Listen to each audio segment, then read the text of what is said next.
Inatake ng Israel ang programang nukleyar ng Iran. Inaasahan ang isang pag-atake ng mga misil at drone ng Iran laban sa Israel at mga sibilyan nito matapos ang preemptive strike ng Israel laban sa Iran. Lumalawak ang mga pag-atake ng Israel sa Iran, ako gayon din ang palitan ng putok. Nagsagawa ang Israel ng malakihan at matagal ng inaasahang serye ng mga airstrike laban sa Iran. Noong Hunyo 24, 2025, nagbigay ng pahayag si punong kawal ng Israel na si Teniente General Yael Zamir. Ang mga ground commando forces ay kumikilos sa loob ng Iran at lumilikha ng kalayaan para sa aming pagkilos. Ang pahayag ay kumpirmasyon ng alam na ng maraming sumusubaybay sa operasyon mula sa mga lumabas na video at ulat ng mga nakasaksi. Ang mga ahente ng Mossad ay nakapasok na sa Iran bago ang Operasyon Rising Lion noong ika-13 ng Hunyo. Nakamit namin ang ganap na kontrol sa himpapawid ng Iran at sa bawat lugar na pinili naming galawan. Sabi ni Zamir, naging posible ito dahil sa integrasyon at panlilin lang na isinagawa ng mga puwersa ng komando sa himpapawid at lupa. Sa unang pagkakataon, inamin ng Israel na nagsagawa sila ng operasyon sa lupa sa loob ng Iran. Nagsimulang lumitaw ang pampublikong ebidensya ng aktibidad na ito noong ika-13 ng Hunyo nang mag-ulat ang Western media tungkol sa isang operasyon kung saan ang Mossad at mga piling puwersa ng Israel Defense Forces ay ilang buwang palihim na nagtatag ng mapanganib na presensya sa Iran. Nagpuslit sila ng mga quadrocopter drone, precision-guided munitions, gamit sa komunikasyon, at mga operatiba papasok sa bansa na nakatago sa mga sasakyang sibiliyan, maleta, shipping container, at maging nairepake bilang mga electronics o gamit sa bahay. Unang bahagi ng Hunyo, nakapwesto na ang mga team at kagamitan sa labas ng Tehran, tulad ng Fajabad at iba pang mahahalagang lugar. Iniulat ng mga news outlet ang isang tagong himpilan ng drone na nag-ooperate mula sa gusali sa suburb na may kakayahang maglunsad at ligtas na pinagkukunan ng kuryente. Noong Hunyo 13, alas 3:30 ng madaling araw, habang 12-12 ng Israeli jet ang lumipad para sa airstrike, ang mga komandong Mossad ay nasa lupa na. Nagpapalipad ng mga drone at nagpapaputok ng mga spike non-line of sight missile mula sa sasakyan patungo sa mga target na anti-aircraft at radar. Winawasak ng mga elite team na nakapasok sa Iran ang kanilang air defenses mula loob palabas.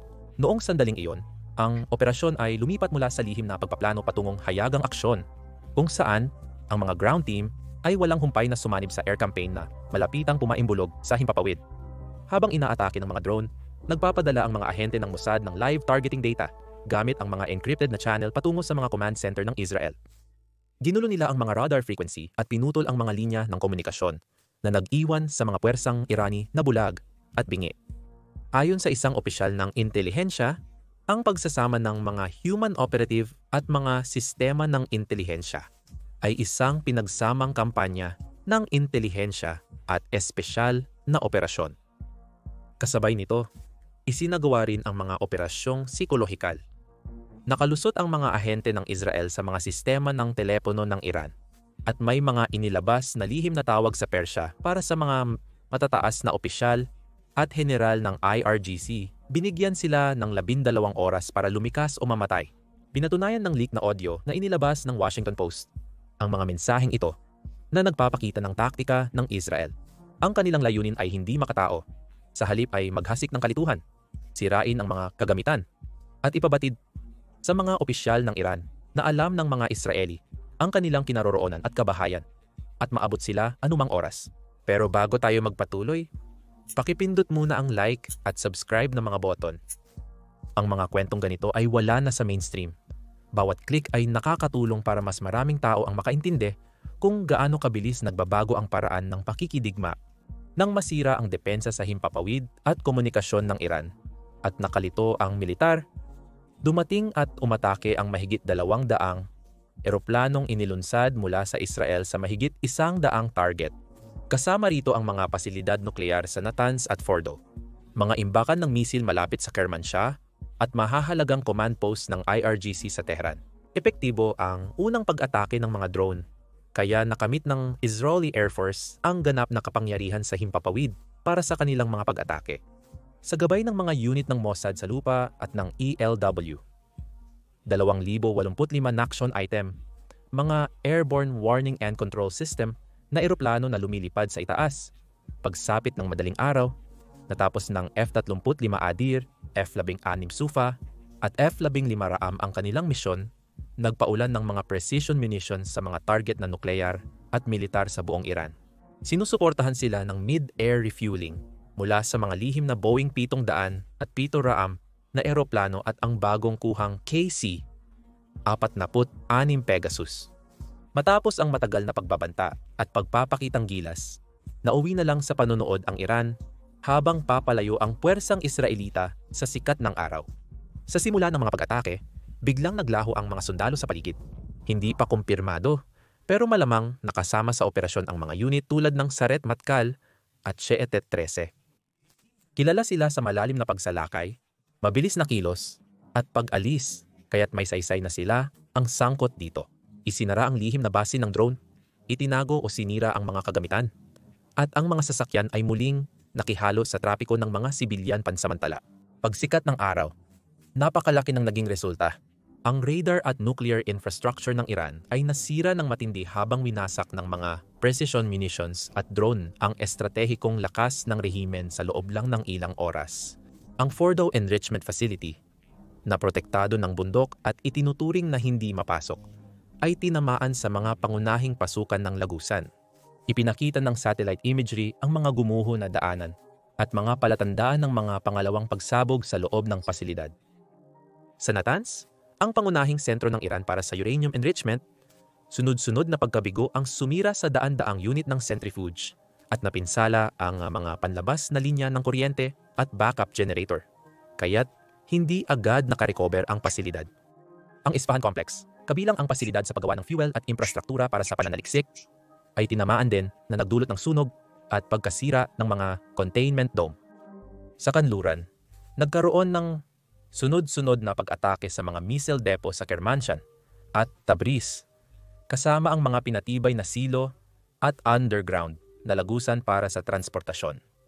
Pinatay ng mga drone ang mga radar ng air defense at sistema ng fire control sa Tehran bago magsimula ang mga pag-atake, kaya't naiwang walang proteksyon ang malaking bahagi ng Iranian airspace habang nagaganap ito. Lubha ring naapektuhan ang mga tao. Pinatay ng Israel ang strategic brain trust ng Iran. Si Major General Mohammad Bagheri, Chief of Staff ng Iran at susi sa pagpaplano ng digmaan, ay kumpirmadong napatay sa unang bugso ng pag-atake. Napatay rin si General Hussein Salami, commander ng Islamic Revolutionary Guard Corps, habang sinusubukang ilipat ang kanyang pwesto. Si Amir Ali Hajisadeh, pinuno ng Aerospace Force ng Iran at tagapagdisenyo ng kanilang doktrinang pangmisil, kabilang sa mga nasawi, ang pinuno ng Khatam al-Anbiya, ang Strategic Military Coordination Center ng Iran, ay napatay sa isang pag-atake sa Tehran Defense Headquarters. Si Major General Ghulam Ali Rashid, commander ng Khatam al-Anbiya Central Headquarters, ay napatay ng bombahin ng mga jet ng Israel ang kanyang command center sa Tehran noong ika-13 ng Hunyo, sa mga unang oras ng Operation Rising Lion. 4 na araw pagkalipas, si Major General Ali Shadmani, kahalili ni Rashid bilang komander ng militar ng Iran sa digmaan, ay napatay din sa isang precision airstrike noong Hunyo 17. Sigurado akong maraming opisyal ng Iran ang nagdasal kay Allah na huwag silang ma-promote. Naputol din ang pamunuan ng nuclear program nang mapatay si Goram Reza Marabi, ang hepe ng operasyon sa Fordow sa unang bugso ng pag-atake. Makalipas ang ilang araw, pumanaw ang kanyang pumalit at mga matataas na siyentipiko matapos tamaan ng mga targeted drone strike at kasunod na pambobomba. Ang tugon ng militar ng Iran sa Operation Rising Lion ay dumaan sa pamamagitan ng matinding dami, ngunit hindi sa pamamagitan ng katumpakan. Pagkatapos ng mga pag-atake ng Israel, nagpakawala ang Iran ng daan-daang ballistic missile at mga drone na may pampasabog sa mga lungsod at pasilidad militar ng Israel. Ngunit hindi tulad ng eksaktong operasyon ng Israel na tumarget sa mga istasyon ng radar, mga nuclear site, at mga mataas na opisyal ng militar. Ang ganti ng Iran ay walang pinipili. Umugong ang mga air raid siren sa Tel Aviv, Haifa, at Beirut Sheva dahil sa walang tigil na pagpapaputok, habang ang Iron Dome at David's Sling systems ay pumutok laban sa mga drone at missile. Ipinagmamalaki ng depensa sa himpapawid ang interception rate na lampas 70%, ngunit may mga missile pa rin na nakatakas. 12 ng tao ang nasugatan matapos tamaan ng pinakamatinding tama ang Soroka Medical Center sa Beersheba. Sa Tel Aviv, isang missile ang tumama malapit sa Kirya, ang punong himpilan ng militar ng Israel. Bagamat hindi ito tumagos, nilindol nito ang lupa ng National Command. Tinamaan din ng mga Iranian na drone at missile ang Weizmann Institute of Science sa Rehovot at ang Gaviam Tech Park sa Beersheba. Sa Hilaga, tumama ang isang drone sa dalawang palapag na gusaling sibilyan na kumpirmado ng Israel Defense Forces bilang direktang pag-atake nito. Sa Ramat Gan, Olan at Tamra, napinsala ang mga residential na lugar. Nagkabasag-basag ang mga bintana at may ilang nasugatan. Ang pag-atake malapit sa Haifa na sumira sa bahagi ng Bassan Oil Refinery at isang lokal na istasyon ng kuryente na nagdulot ng sunog at pagkawala ng kuryente ang marahil nakababahala. Kahit maraming banta ang na-intercept, ipinapakita ng ilang matagumpay na pag-atake kung paano kayang hamunin ng saturation strategy kahit ang ikalawang pinaka-advanced na missile shield sa mundo at ang layunin ng Iran ay kasing psikolohikal ng taktikal. Matapos ang mga pag-atake ng Israel, naglunsad ang Iran ng matinding panloob na paghihigpit. Ang lawak ng operasyon ay nagpagulat sa bansa hindi lang dahil sa laki nito, kundi pati na rin sa nakakakilabot na pagkaunawa na may mga dayuhang ahente na gumalaw nang hindi natutuklasan sa loob ng Iran sa loob ng ilang buwan. Ang kataas-taasang pinuno at ang kanyang mga malalapit na tao ay nagalit ng matindi. Determinado silang hanapin at alisin ang sinumang nakipagsabuatan sa mga Israeli, alam man nila ito o hindi. Ang mga ahensya ng seguridad, pinamumunuan ng Ministry ng Intelihensya at ng IRGC ay nagsimulang manghuli ng mga pinaghihinalaan sa buong bansa. Mahigit 700 katao ang inaresto sa unang bugso, kabilang ang mga border agent, opisyal ng Adwawana, teknisyan ng Ministeryo ng Depensa, sibilyang kontratista, at mababang ranggo ng Revolusyonaryong Gwardya. Matitinding pagsalakay ang naganap sa Tehran at Qom, kung saan 12-12 ng katao ang inaresto ng mga paramilitar sa mga unang oras ng umaga. Mga blok ng apartment sa kabisera, isinara para sa investigasyon. Sa loob ng isang linggo, inihayag ng Estado ang pagtuklas sa maraming kasabwat ng Zionistang intelihensiya at pagsisimula ng mabilisang paglilitis sa mga saradong revolusyonaryong hukuman. Hindi bababa sa 3 pagbitay ang nakumpirma. Ang mga pamimilit na pag-amin ay ipinalabas sa telebisyon ng Islamic Republic of Iran Broadcasting. Nagbabala ang media ng Estado na ang pagtataksil sa panahon ng digmaan ay pinaparusahan ng kamatayan. Samantala, inayos muli ng rehimen ang mga pangunahing opisyal ng depensa at intelihensya. Tahimik na pinalitan o inilipat ang mga pinuno ng ilang institusyon ng pananaliksik militar. At isang malawakang paglilinis sa loob ng seguridad ang naganap sa mga kanlurang lalawigan ng Iran, kung saan pinaniniwalaang malalim ang operasyon ng Mossad. Matindi ngunit kalkulado ang naging tugon ng Iran. Higit pa sa pagganti, ang paglilinis ay isang paraan ng pananakot. Malinaw ang mensahe. Ang pagtataksil ay paparusahan ng kamatayan at ang Estado ay nagmamasid. Nananatiling tanong kung ito'y nagpanumbalik ng tiwala sa kontrol ng rehimen o nagpalalim ng takot ng publiko. Ngunit matapos ang pinakamapinsalang paglabag sa soberanya mula noong digmaang Iran-Iraq, kailangang ipakita ng Tehran na sila pa rin ang may kontrol. Ang doktrinang militar ng Israel ay hinubog ng heograpiya, lapit sa mga bansa at walang humpay na pagkapuot sa rehiyon. Sa loob ng ilang dekada, ang paggamit ng Israel sa puwersa ay nakakagulat na nagbago. Mula sa marahas na air raid ng Operasyon Opera noong 1900 at 81 sa elegante at digital na sabotahe ng Stuxnet noong 2010 at sa masusing hybrid warfare ng Operasyon Rising Lion. Noong 2025, binago ng Israel ang playbook para sa makabagong digmaan. Nagsimula ito sa mga jet na lumilipad sa ibabaw ng Baghdad noong Hunyo 7, 1981, winasak ng mga Israeli F-17 at F-15S ang Osirak nuclear reactor ng Iraq matapos lumipad sa himpapawid ng kalaban. Isa itong karaniwang pag-atake. Maingay, sobrang delikado, at hindi palihim. Pero nagpadala ito ng malinaw na mensahe na hindi papayagan ng Israel na magkaroon ng sandatang nuklear ang kanilang kalaban sa rehiyon. Kahit kinondena ang pag-atake noon ng pandaigdigang komunidad, napatunayan din ng kasaysayan na tama ito. Nalalapit na ang paglulunsad ng Osirak at kahit matapang ang misyon, inilahad din nito ang mga limitasyon ng tradisyonal na puwersa ng militar. Ang mga pambobomba mula sa malayo ay hindi nagiiwan ng puwang para sa interpretasyon o pagtanggi. Samantala, tahimik si Stuxnet. Walang mga pagsabog, walang eroplano o sundalo, puro kodigo lang. Dinevelop ng Estados Unidos at inilunsad noong 2000 at 7 natuklasan si Stuxnet noong 2010. Palihim itong pumasok sa mga computer system ng Iran. Naipasa gamit ang USB memory stick at partikular na tinarget ang Siemens Industrial Controllers sa loob ng Natanz Enrichment Facility. Ang mga centrifuge ay nawasak ng wala sa kontrol nang hindi man lang nagpaputok ng kahit isang bala. Naantala ng ilang taon ang pag-usad ng nukleyar ng Iran at hindi ito namalayan ng karamihan hanggang makalipas ang mahabang panahon. Ang opera ay parang maso, ang Stuxnet ay parang panistis. Ito ang nagpasimula ng digital na digmaan at nagpatunay na maaari ng maglakbay ng hindi nakikita ang paninira. Pero ang dalawang pamamaraang ito, ang lantad na lakas at digital na paninira, ay magkahiwalay na mga kasangkapan. Pero pinagsama ito ni Rising Lion. Noong Hunyo ng 2025, inilunsad ng Israel ang pinaka-ambisyosong operasyong militar sa kasaysayan ng mundo. Isinagawa sa pamamagitan ng espiya, cyber operations, tumpak na pag-atake mula sa himpapawid, psychological warfare, at mga unit sa lupa. Sa isang sabayang kampanya, hindi lang sa pamamagitan ng mga sundalo o bomba at hindi rin lang sa code. Hindi lang ito isang airstrike, isa itong sinfonya ng pagkawasak at ang tagumpay nito ay nakasalalay sa tamang tiempo, integrasyon at buwan ng paghahanda.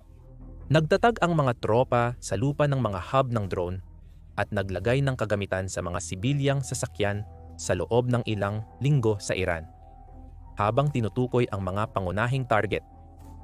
Ang mga ahensya ng intelihensya ng Israel, kabilang ang Mossad, ang naglatag ng pundasyon sa pamamagitan ng pag-hack ng mga sistema ng komunikasyon, pagpapakalat ng maling impormasyon, at pagbabanta sa mga opisyal ng Iran.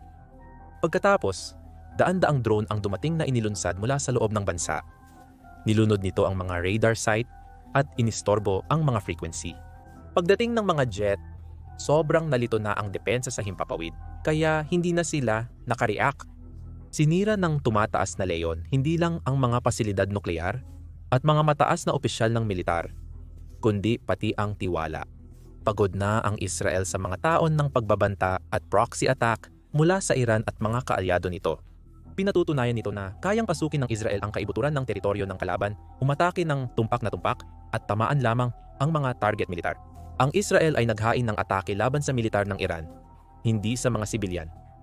Samantalang ang mga cruise missile ng Iran ay tumama sa mga ospital at paaralan ng walang pinipili.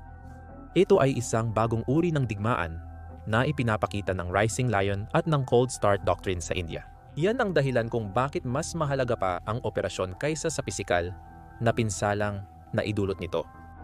Ito ay nagpapahiwatig ng isang bagong panahon kung saan ang mga digmaan ay hindi na isinasagawa sa mga nakikitang labanan.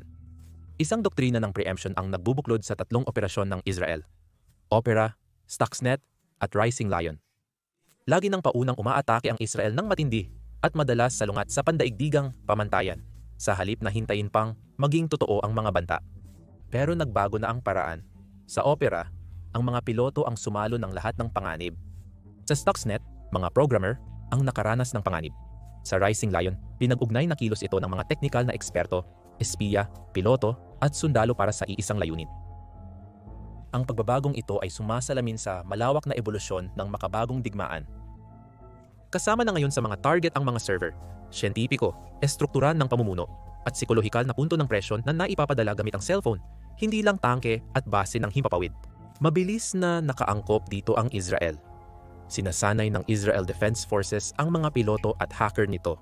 Nangongolekta ang Mossad ng mga lihim at inhinyero bilang tagasira ng network. Ang mga elite na unit ay hindi lamang nakikipaglaban, kundi nagbibigay daan din sa panlilinlang sa antas ng pamahalaan. Marami ang magsasabing mahirap ulitin ang modelong ito dahil ang Israel ay may natatanging motibasyon, yaman, at kultura ng dominasyon sa intelihensya. Pero ang plano ay nasa buong mundo na ngayon. Maingat na nagmamasid ang India, South Korea, at Estados Unidos. Ganon din ang Iran, Russia at China. Natututo na ang lahat na ang digmaan sa 21 siglo ay pabago-bago at multi-domain na larangan. Ang Rising Lion at sapot ng gagamba sa Ukraine ang pinakamalinaw na case study sa ngayon. Ang hybrid na operasyon, mga drone mula sa inuupahang apartment, mga misil sa second-hand na truck, at mga ground team na parang multong nawawala, ay nagpaparamdam na luma na ang mga tradisyonal na kontrahakbang. Walang silbi ang tangke kung bulag na ang radar. Walang silbi ang general kung natatakot na siya sa telepono. Nahack ang kanyang command network at nasusunog ang safe house. Ganito na ang mundo ngayon. Hindi na lang para sa mga rebelde ang asymmetric warfare ngayon. Ang Lion ay isang asymmetric war na isinagawa ng isang state actor. At nagtagumpay ito. Ito ang hinaharap, marahil ang pinakamaayos na koordinadong pag-atake sa kasaysayan. Sa ilang paraan, ang doktrina ng Israel ay bumalik na sa pinagmulan nito. Mula sa high-risk bombing ng 1,981 hanggang sa ghost strike ng 2,000 at 25, hindi kailanman ito tungkol sa laki kundi sa pagiging lamang. Napatunayan na nila iyon ng napakaraming beses na nakakatawa na. Ang Israel ay isang estadong itinayo para sa digmaan at sa Rising Lion, nagawa nila ito ng mas mahusay. Ang aral ay simple ngunit nakakakilabot. Kapag nakapasok na ng lihim ang kaaway sa mga lungsod mo, hindi na nila kailangan ng regular na hukbo. Determinasyon, teknolohiya, at kaunting pasensya lang ang kailangan nila. At ngayon, kailangang magpasya ang natitirang bahagi ng mundo kung paano tutugon. Ano kaya ang mangyayari kung may isang grupo na hindi bahagi ng estado ang magpasya na kumilos sa Europa o United States? Sa tingin ko, ang pinakamahalagang ari-arian ay dapat ikalat upang hindi matarget sa iisang atake. Ano pang klase ng buhay ang meron tayo bilang mga Europeo o Amerikano kung kailangan natin ng missile shields kahit saan? Kailangan nating ituring na terorismo ang mga pag-atake laban sa kanluran at huwag hayaang tamaan nila nang sabay-sabay ang ating pinakamahahalagang ari-arian. Mapalad tayo sa kanluran, pero ikalat natin ang ari-arian at iwasan ang posisyon na tulad ng spiderweb o rising lion na matamaan ng malaki. May espada tayo rito, pero maaring gamitin ito laban sa atin. Nagmamasid ang kalaban,